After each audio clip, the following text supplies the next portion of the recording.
Will the real Slim Shady please stand up?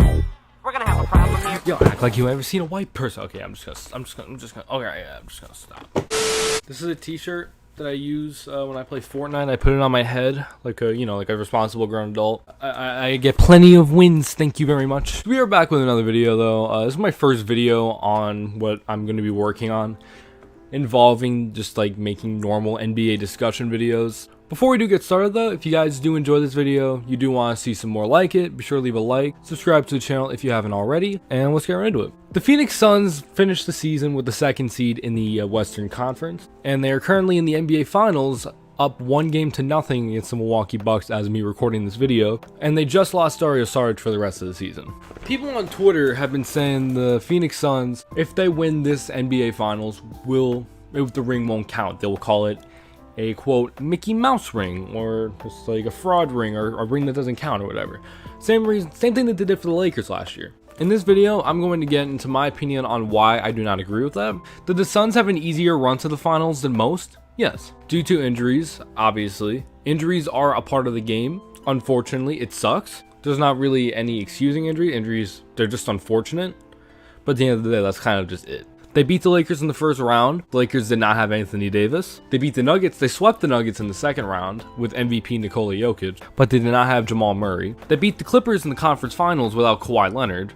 And it looked like they were going to play the Bucks without Giannis, but Giannis played game one and actually played pretty efficiently. For me, it's not the argument that the Suns have an easier ring. It's that when people say the ring doesn't count. If anyone wants to say, oh, well, the Suns have an easier ring, that's normal. Listen, that's 100% understandable. I can agree with that. Due to circumstance, they have an easier ring. But like, people act like that's their fault. People act like Chris Paul shot Anthony Davis in the leg. Or people act like Devin Booker went up to Jamal Murray's leg and just fucking punched it and just tore his ACL, or however that would work. I don't fucking know. You know my analogy. The Suns played horrible against the Lakers at first, honestly, because Chris Paul was still missing time due to a hamstring injury, I believe it was. I believe it was game 4. The Suns were up by 4 near the half.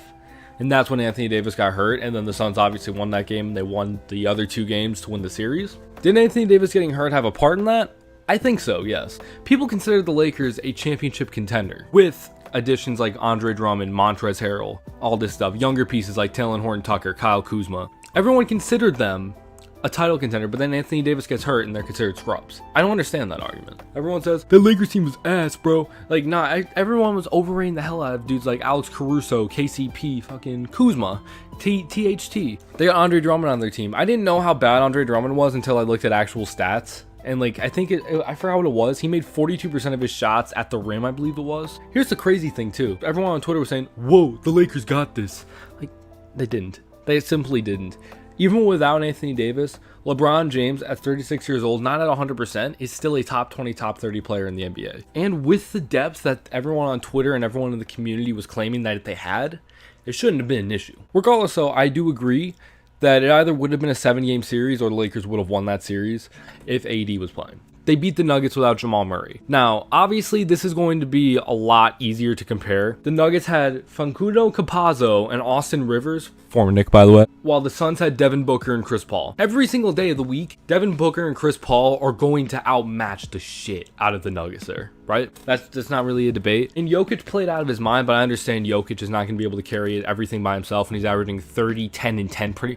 Like, Jokic was basically averaging a triple-double in the playoffs, so he was just doing whatever he could. It's on everyone else to pick up the slack and make the shots. Michael Porter Jr. shot horrible in that series. He didn't shoot over 50% one time. Aaron Gordon was good for the first game, and then the rest of the series he fell off. And yes, I know Aaron Gordon is not going to be an offensive specialist. He went 0 for 8 from downtown in the series against Phoenix. Listen, a lot of the blame is not going to be on Aaron Gordon because I know he's not a scorer. He is mostly there for defending and for a little bit of scoring. But Denver, like, as a whole, they did not put like a great team effort there. If Jamal Murray was there, would he have helped? Most likely, yeah. Chris Paul versus Jamal Murray would have been insane. But at the same time, it would still be Devin Booker versus Austin Rivers, or Devin Booker versus Will Barton. And Will Barton's a great defender, and he did well in that series, but he's not going to match up against Devin Booker, if we're being honest. Clippers without Kawhi Leonard. Kawhi Leonard, I'm not going to lie, if Kawhi Leonard was in there, Clippers would have won the series, if I'm being 100% honest. But people act like the Clippers were scrubs. Like, that's kind of what like kind of irks me a little bit, is everyone thinks like, oh, the Clippers were scrubs.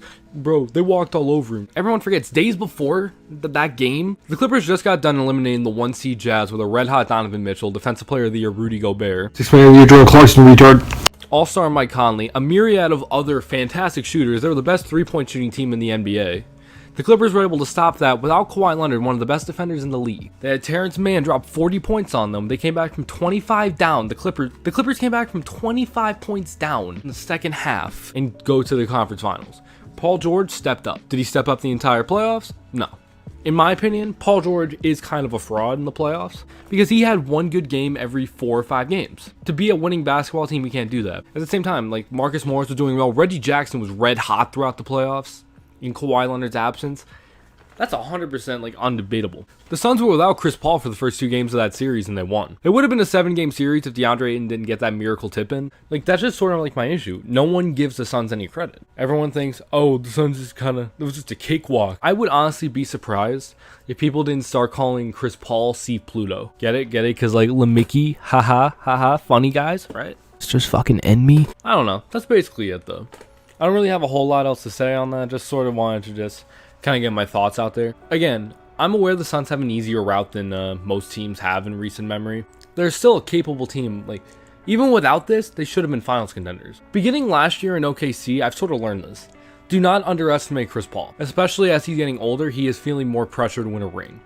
This is his best chance to win a ring. He's going to play at an elite level. If you don't believe that, then like, that's kind of your fault, bro. Let me know if I'm just an idiot or whatever down in the comments. If you do like the video, be sure to again hit that thumbs up. Be sure to subscribe once again if you haven't already. Be sure to follow me on Twitter and be sure to follow me on Twitch where I stream almost every single night. Link will be down in the description. And that'll be it from me.